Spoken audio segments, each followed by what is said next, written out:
Live from KSAT 12, the 6 o'clock news starts right now. Coming up, the FDA still has not authorized the COVID-19 vaccine for children under the age of 11, but San Antonio health officials say they're ready when they do.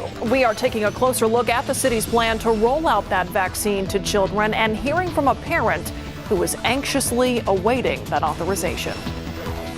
But first, a change at the top. Paula Gold-Williams will step down as president and CEO of CPS Energy. Her exit scheduled for early next year. The announced departure of Gold-Williams comes with the utility bogged down with controversy and still struggling to pay off massive fuel bills from that February winter storm. Our Dylan Collier has investigated the executive's troubled tenure for months and joins us now live. Dylan.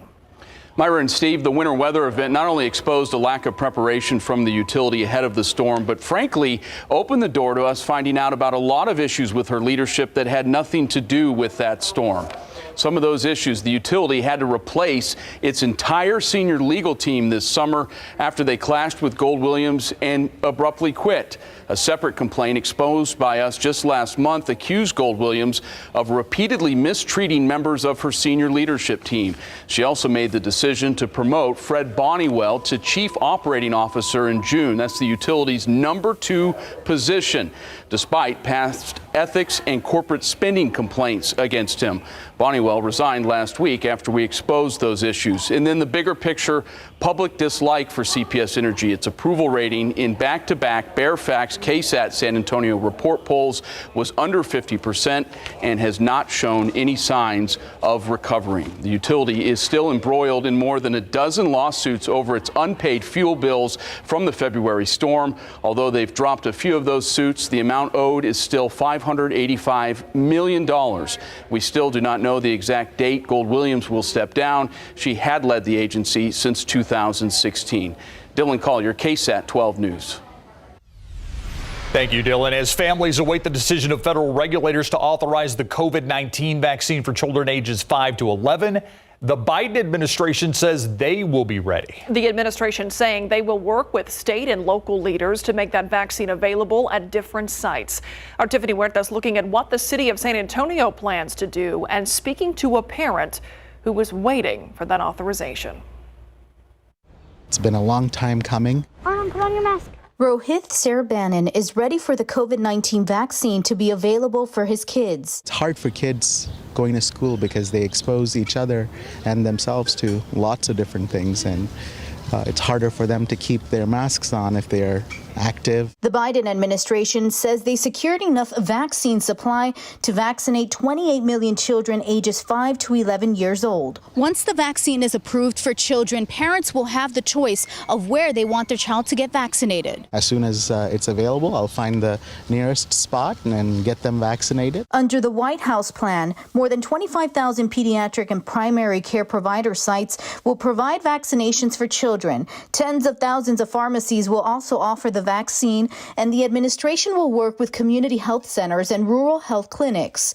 A Metro Health spokesperson says some of the possible locations where vaccines will be available for kids in San Antonio include Alamo Dome's drive-through clinic and Metro Health's pop-up clinics. As soon as we get the guidance from the feds, then we'll be making that information available, and we'll be publicizing the best places for folks to go to get their kids vaccinated. Metro Health says they are training staff who will vaccinate children and encourages parents to talk with your child's physician about the vaccine. Because we have an incredible partnership on the ground, area providers, the pharmacies, especially the pediatricians, we are making sure that we work with them hand in hand. Tiffany Huertas, KSAT 12 News. The Biden administration says they will make vaccination available at schools and other community-based sites. Meantime, a number of pediatric organizations declaring children's mental health a national emergency. More kids are depressed and anxious than ever before, and they're showing up to emergency rooms in record numbers. And it's not just older kids. The Centers for Disease Control and Prevention saying among kids ages 5 to 11, ER visits for mental health emergencies are up by 24%. That was just between March and October of last year. You may be able to guess the reason why. COVID. The isolation, I feel like, wears on kids. It's probably hard for them, can't really make friends. We all want this pandemic to end, but what we're doing right now is moving too quickly, and we're not hearing or really listening. And what kids are needing more than anything right now is somebody to hear them, to really hear what's going on. Thankfully, there is help. 6 nonprofits in the area are working with the San Antonio Mobile Mental Wellness Collaborative to provide mental health services. We have the phone numbers you need to access that help on our website. You can find it all at KSAT.com. We move now to a crime alert. Crime Stoppers asking for your help in identifying a potential murder suspect. Leon Valley Police say the murder happened on September 12th around 5:30 in a vacant lot in the 7200 block of Bandera Road. When police arrived, they found Michael Lee Isley dead with a gunshot wound. A man was seen leaving the area on a bike around the time the gunshot was heard. If you have any information on who this guy may be, call Crime Stoppers at 210-224-STOP. One of 2 suspects arrested in a deadly shooting at a Northeast Side apartment complex from earlier this year. According to Bexar County jail records, 31-year-old Monique Danae Scott has been charged with murder in a shooting that killed 31-year-old Gary Smith. That shooting happened on May 5th of this year. San Antonio police say that Scott drove the suspected shooter, Calvin Williams, to an apartment complex in the 2300 block of Austin Highway. Investigators accuse Williams of opening fire on Smith as he sat in a parked car. Smith was shot in the head and died there at the scene. Scott arrested yesterday. Her bond now set at $200,000. Williams has not yet been caught. In Castle Hills, police arresting a man following a short vehicle chase late last night. It happened about 11:30 on Loop 410. Castle Hills police say they attempted to pull over that man in his 20s for suspected drunk driving. He took off. The driver then got off on Northwest Military, turned around, taking the access road to Blanco. The chase ended when the man crashed into a tree and a utility pole. No one was hurt. Castle Hills police say the man had a gun and marijuana in the car. He's now facing charges of evading arrest, officers' suspicion of DWI, and possession of a controlled substance. 1 man killed after being hit by a car while trying to cross the street overnight. As Jonathan Cotto reports, 2 things may have contributed to what police are calling an accident.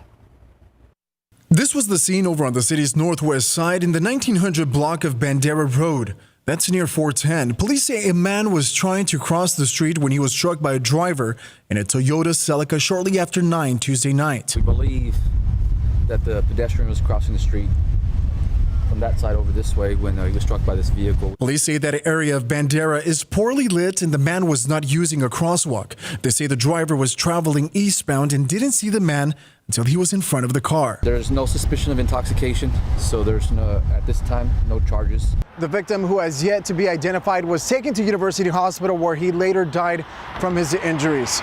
Reporting from the northwest side, Jonathan Cotto, KSAT 12 News. New at 6, some brand new facilities now coming to 3 local universities by way of the American Rescue Plan Act. Announced yesterday by Lieutenant Governor Dan Patrick's office, part of the federal money given to Texas will be appropriated to the education sector. About $50 million will help UTSA build an innovation, entrepreneurship, and careers building. UT Health San Antonio will build a center for health excellence with a research center for Alzheimer's. And Texas A&M San Antonio forming plans for a new education and public health facility. For my part and for the delegation in Bexar County, we wanted to make sure that we got our universities taken care of. It's more than just our universities, it's about jobs. State Senator Roland Gutierrez was one of the legislators fighting for this money to be used here locally. He hopes the 3 large construction projects will bring hundreds of new jobs to the area. Happening right now, we are holding a domestic violence phone bank with the Bexar County District Attorney's Office. Experts right there available right now to answer any questions you have about domestic violence and offer resources to victims. No questions off limits. All you need to do is call the number you see here at the bottom of your screen, 210-351-1363. Often it can be intimidating to reach out to the district attorney's office. These experts are specialized in helping domestic violence survivors. Coming up tonight during our KSAT Q&A segment, we'll be joined live in studio with Bexar County District Attorney Joe Gonzalez. We'll be discussing the resources available for domestic violence victims and how his office can get victims justice and the support they need. Domestic violence has been an issue for far too long. More than a century ago, 126 years to be exact, a nonprofit helping survivors of domestic violence, sexual assault, and human trafficking had a very unusual beginning. Providence Place offers clients referred by other agencies support, counseling, even a place to stay for up to 20 women and their children. As you'll hear, Jesse Deguiado tells us Providence Place has a fascinating history. An elaborate antique piece of furniture is where it's believed arriving patrons would hang their hats. And then going upstairs to conduct their business. Providence Place CEO Judith Bell also can only imagine what the Mirror saw going on at Madame Volimo's brothel on San Saba downtown in the late 1800s. After her religious awakening, it became a rescue mission for women in the profession. But she did notice that many of them came pregnant or with children in tow. It's why now Mary Volimo would begin placing babies like these up for adoption, later moving to a second location, the beginning of Methodist Mission Home, and later Providence Place. After a new facility on 25 acres was built on the northwest side, it went on to serve people with disabilities for 40 years, until soon after Bell came in 2015. Not only is it still doing adoptions, Providence Place began helping others in need. Young girls and women who were victims of human trafficking, sexual assault and domestic violence. In a real sense, she says, Providence Place still carries on Mary Volimo's mission of breaking generational cycles of trauma. An example, its 18-month residential program, Mariposa Home. The women in its first graduating class are now employed and living independently. You just have to wonder, what would the former brothel owner think of what her rescue mission has become? I think she would just be as happy as she could be. Jesse Degollado, KSAT 12 News.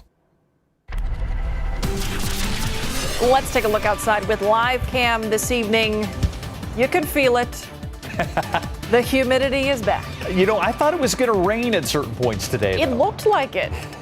It looked like the clouds wanted to do something. Looks can be deceiving, right? Especially when it comes to our atmosphere and our weather.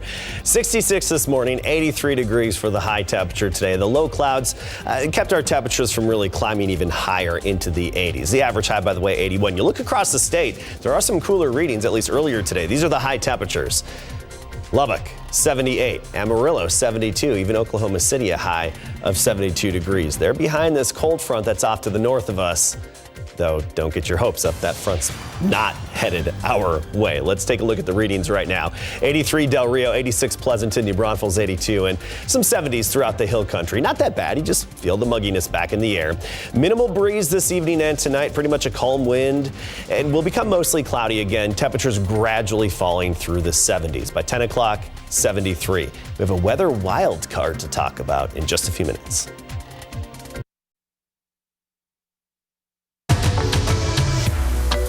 KSAT 12 presents another Day of the Dead story. Building the Ofrenda. Brought to you by Toyota. Ofrenda means offering, and on November 1st, these altars welcome back our loved ones to the world of the living. They're built with many pieces and parts, and each of them has a specific purpose. Water is one of nature's 4 elements, and after a spirit's long journey back to the world of the living, they may be thirsty. So leaving out a pitcher and a glass of water is a nice touch. It can be placed on the altar's second level beside your other offerings. A clean soul is a happy soul, so your loved one may want to wash up. Many ofrendas will also include a basin, mirror, and a bar of soap. In this case, they're placed on the bottom level with other elements of purification. When I build my ofrenda, I make sure that I pour the water in a beautiful glass or cup, just as I would for any other special guest entering my home. All right, taking a look at traffic this evening, are seeing some concerns in I-10 westbound. This is I-10 at Providence. See traffic building there this evening. And we had a crash there at I-10 and 37 just a little bit earlier. It's down to 11 miles per hour approaching the I-10, I-37 interchange. Also watching some delays here, continues on Loop 410, had a crash reported at Loop 410 in Ingram. 13 minutes now from I-10 to 151 and 7 minutes going the other direction, just to give you an idea of the delay.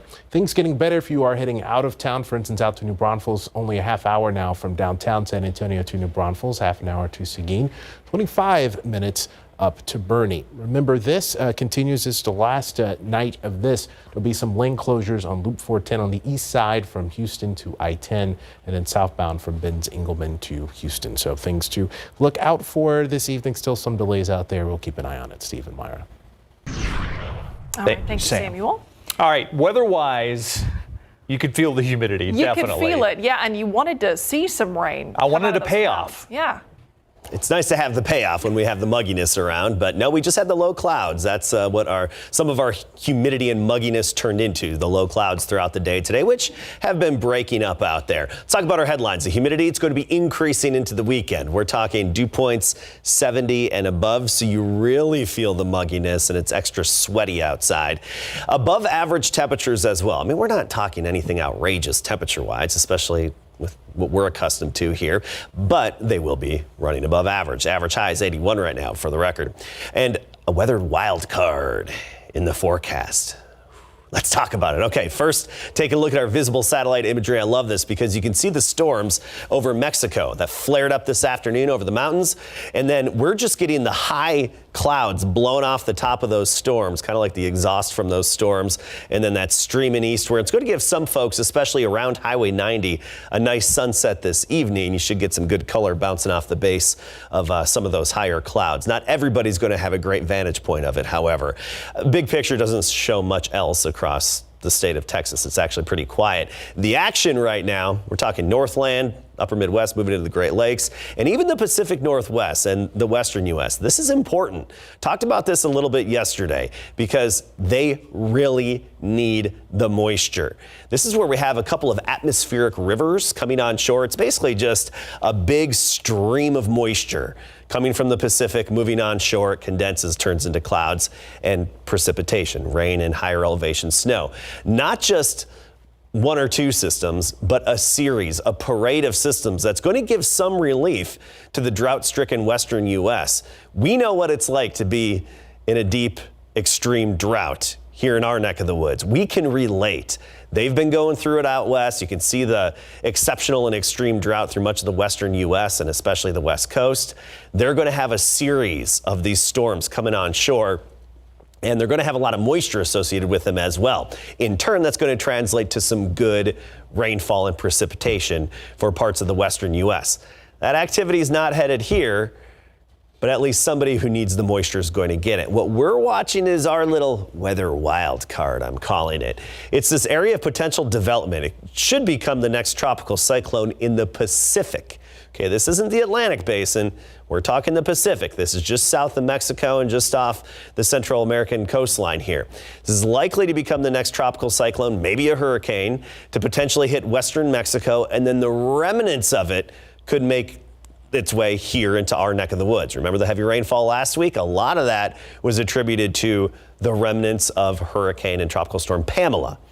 This, should it become another system, could bring us more moisture to give us rain. Right now, I wouldn't bet on it. We're giving ourselves a 20% chance of showers as we get into Tuesday, and this weekend completely unrelated, 10% chance. So right now, odds don't favor it, but it's just that little wild card we need to watch. We know that until a storm actually is a storm, it has a center of circulation, it's really anybody's guess on exactly where it's going to go and how it's going to move. But there is that potential we could get some moisture. Otherwise, 80 degrees right now, dew point is 67. It's only going to get muggier as we get into the weekend. Temperatures now, Divine, 82 degrees, along with New Braunfels, Comfort, 78.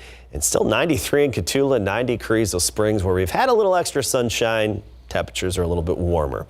But by 8 o'clock, About mid-70s, midnight near 70 degrees. Not much of a breeze out there. And tomorrow we'll start the day in the 60s again. You'll notice the mugginess, mixture of sun and clouds, but at times like today, it's going to look like it could rain, but don't anticipate any drops from the clouds. This weekend with the added humidity, I think we'll have some morning fog. Otherwise, high temperatures, upper 80s by Sunday. I mean, we'll be hitting 90 in a good part of our area by this weekend. All right. You know, all this talk about weather wild cards has me confused because I thought Adam was our weather wild card. Yeah, baby. Oh, he agrees. See? Oh, we got two, apparently. I know. Thanks, what, Gasky. that's my confusion. All right, Larry joins us now. Spurs taking on the Magic tonight. Any idea what to expect from these young Spurs? Well, we know they're going to give 100%. They're probably going to make some young player mistakes, but you know they're going to give energy from beginning to end. It's the Spurs and Magic tonight, and not a lot of experts out there are giving the Spurs a lot of love this season. And in college football, UTSA knows La Tech will be fired up Saturday. Coming up.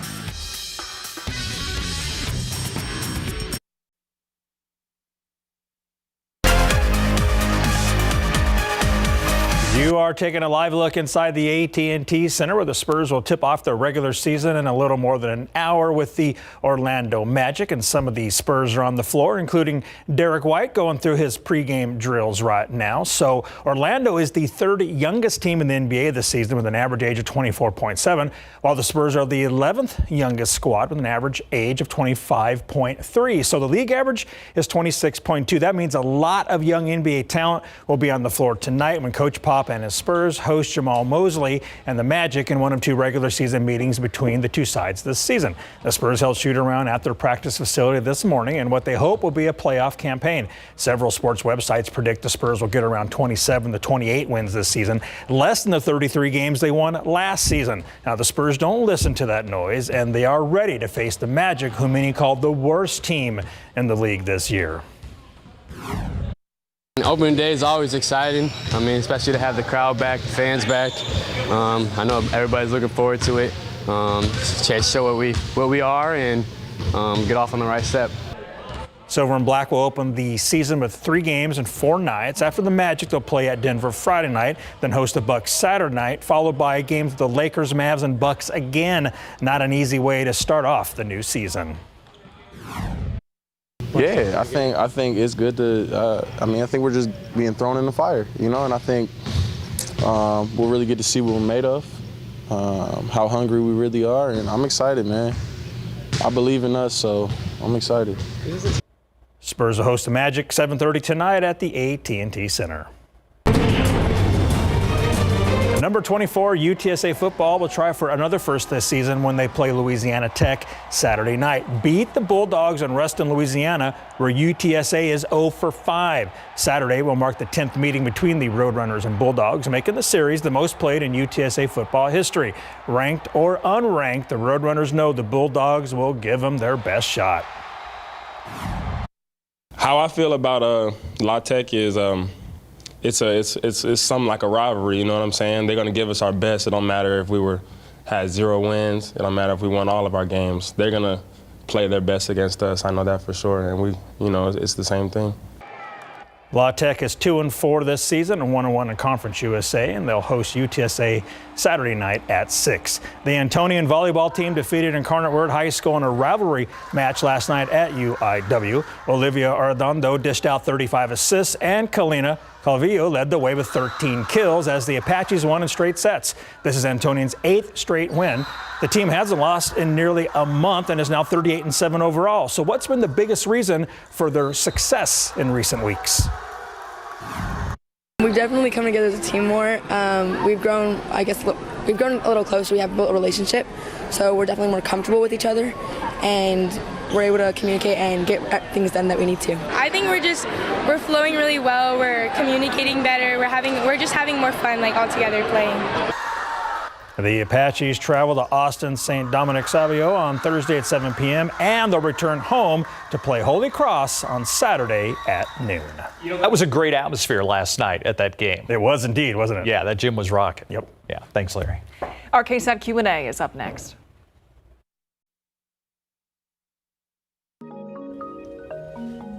It is a unique opportunity to talk to experts. We still have our domestic violence phone bank going right now, 210-351-1363.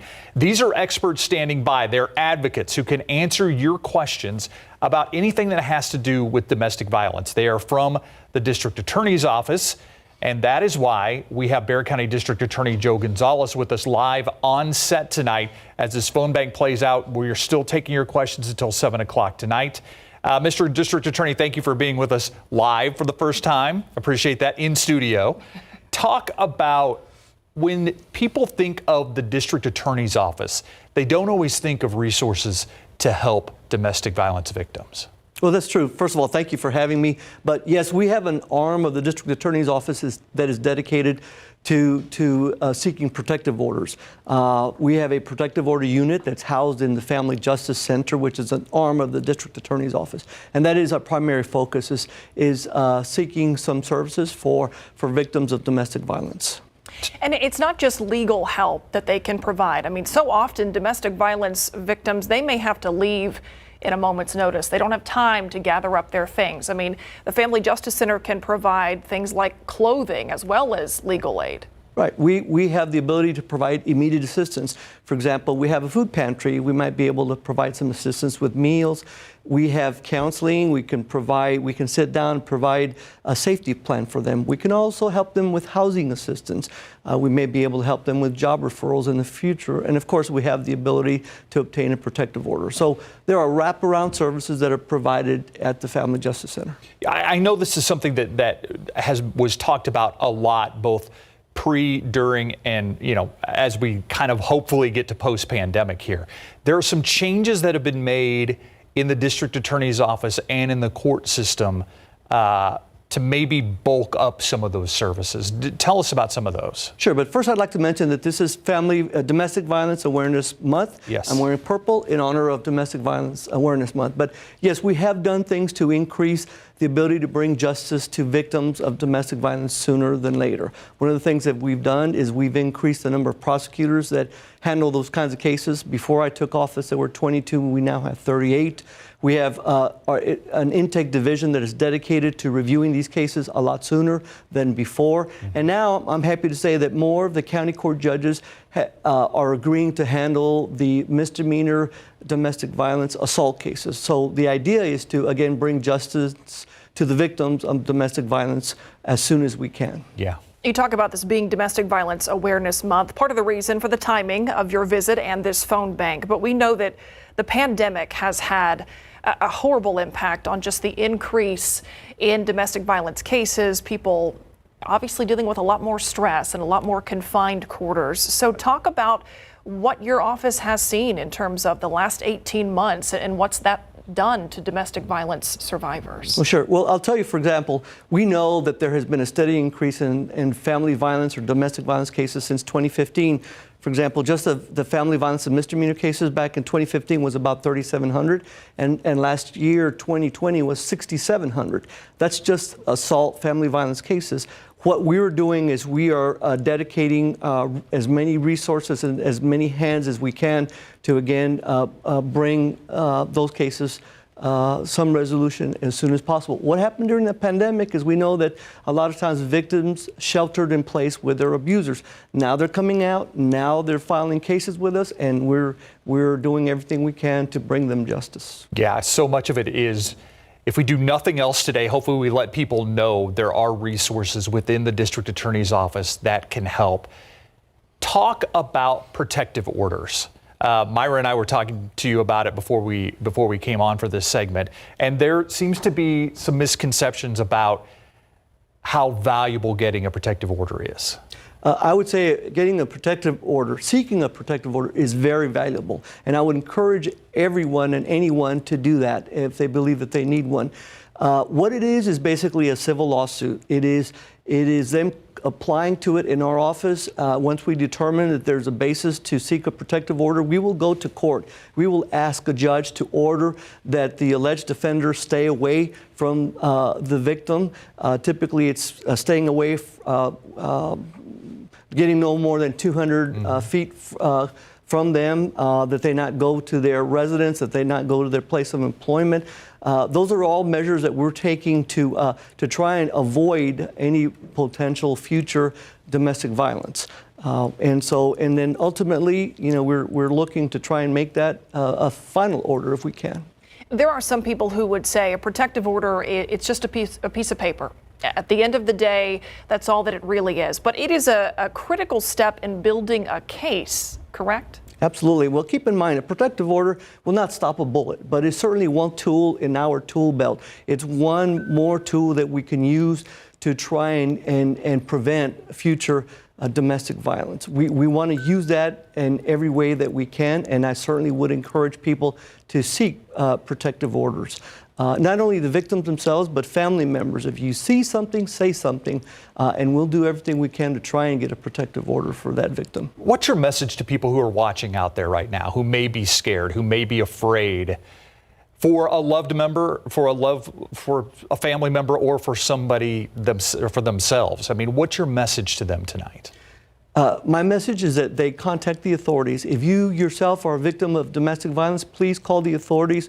Do something about it to try and prevent you from being seriously injured or killed, or one of your family members. We have a number, 631-0100 is a number to the Family Justice Center. And I certainly would encourage you to call the police if you suspect that something is going to happen, now on the street or at work, or somebody who's a victim of domestic violence. Please let the police know.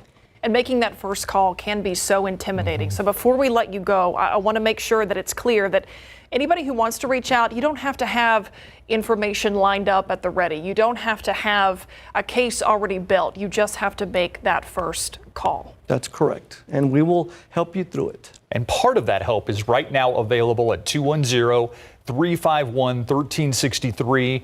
The Domestic Violence Phone Bank, the experts that you see right there will be available until 7 o'clock tonight.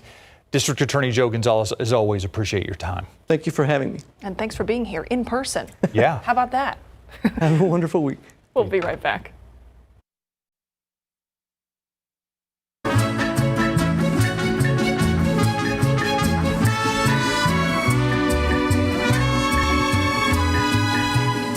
Dia de los Muertos is just around the corner, which means that the preparations are in full swing to honor, celebrate, and welcome back your loved one who has passed away. And we want to hear from you. Share with us your must-have items for your ofrendas or altars, and also tell us a little bit about the people that you are honoring this year on Day of the Dead. So we want you to submit those pictures at the link below, and we hope that you'll celebrate this holiday with us. And we'll share those pictures and stories on KSAT News Now on Dia de Muertos or Day of the Dead.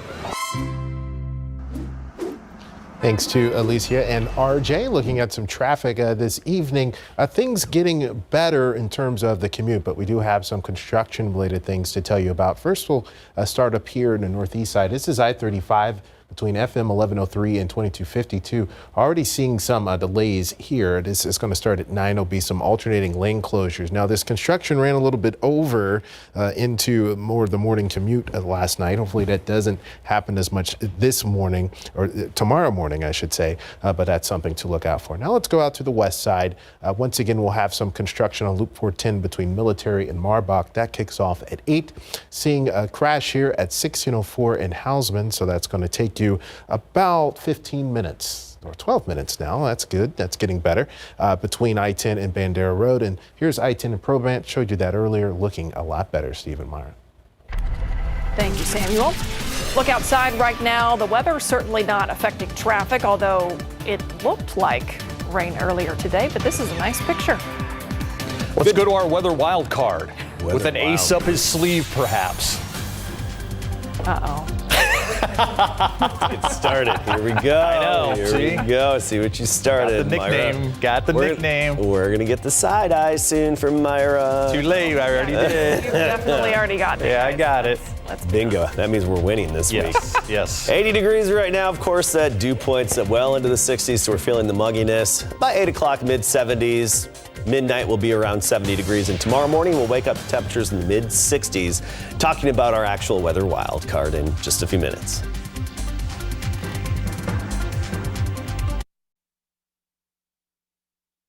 A lot of weather wild card talk.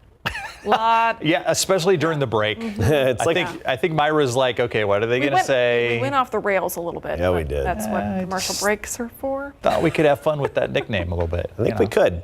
It's kind of like playoff season in the weather. You know, we got the wild card right now that we're watching too.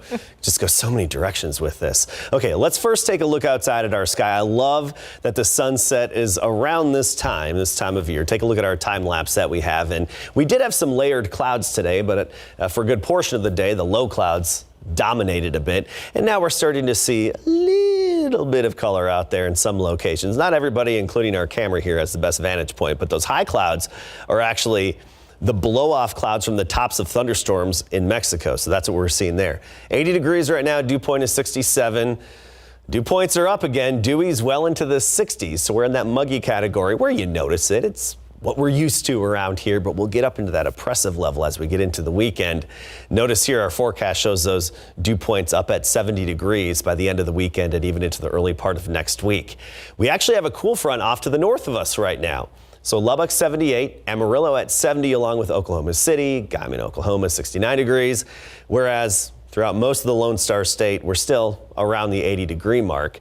That front is not going to be making it here. It's going to stay off to the north of us. We're not going to have a push of cooler air anytime soon, really. Actually, 93 now in Cotulla, still feeling the warmth out there. 83 in Del Rio, not exactly fall-like across our area, but you get into the hill country, 70s. Not so bad. Tomorrow, low to mid 80s for highs and then mid and upper 80s for high temperatures, even possibly 90 degrees once we get into the upcoming weekend. And then we could see a slight downward trend in temperatures for the early part of next week. Okay, let's talk about the big picture. I mentioned those thunderstorms in Mexico over the mountains. They're not moving eastward. It's just the blow-off clouds are headed our way, and that's why you see those high clouds streaming overhead. The action Northland, north central U.S. up moving into the Great Lakes and also the Pacific Northwest and even into California. This is good. We talked about it earlier. They need the moisture badly. They've got a series of storm systems headed their way from the Pacific with a lot of moisture. So that's good for some drought relief over the coming 5 to 6 days in the western U.S. Here's our wild card. And that's down here just south of Mexico. Basically just south of the Yucatan Peninsula in the Pacific. It's a cluster of thunderstorms right now. That's all it is. However, indications are that this is likely to turn into the next tropical cyclone, tropical storm, maybe even a hurricane over the next 5 days as it meanders just south of Mexico. The big question mark and wild card here is, could we get some of the moisture from that? There is that possibility that as we get into next week, some of the remnant moisture could stream our way and possibly affect us with rain chances. Right now, there's nothing indicating the potential for any heavy rainfall, but it could increase our rain chances a little bit into the early and middle part of next week. We're talking about Tuesday time frame, give or take, maybe. Remember, those tropical systems, they're difficult to predict when they haven't even formed yet. You don't have a center of circulation. It's hard to get a hold of exactly where that then should be moving. So right now, not a big deal, just something to watch in an otherwise quiet weather pattern around here. So muggy this evening, of course, not much of a breeze, mostly cloudy later on tonight, 70 degrees by midnight tomorrow. Mid-60s at the bus stop, some areas of fog, but I don't anticipate too much. And then just like today, a mixture of sun and clouds. Early in the day, may look like it could rain, but don't expect any drops out of the clouds. Low 80s for high temperatures, and then we warm up a little closer to 90 this weekend. And with the added humidity this weekend, I'm thinking morning fog is a little more likely, especially with our longer nights this time of year. Okay, thank you, Adam. In case you missed it, coming up next.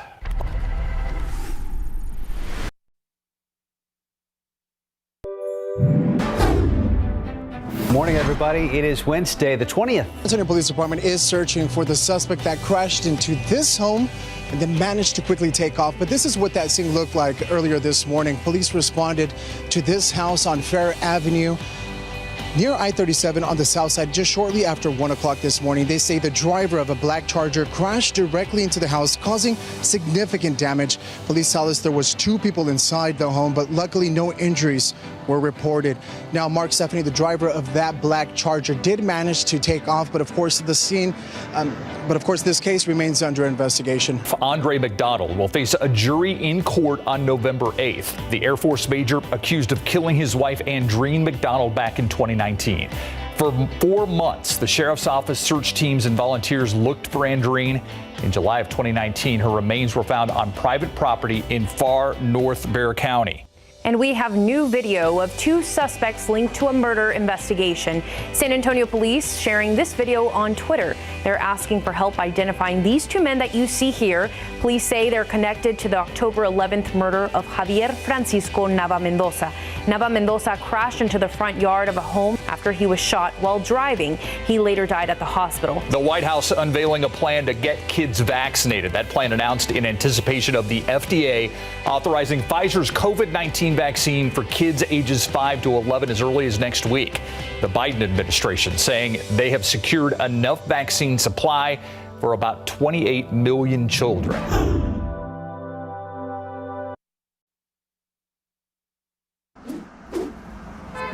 As a reminder, this alternating lane closures, Loop 410 southbound. It is only the southbound closures this evening. That kicks off here in just a few minutes between Ben Zingelman and Houston. Still watching some delays on I-10 approaching downtown, down to 11 miles per hour at the Y. So coming out of Bernie looks okay, but once you get inside 1604, it's about 16 minutes.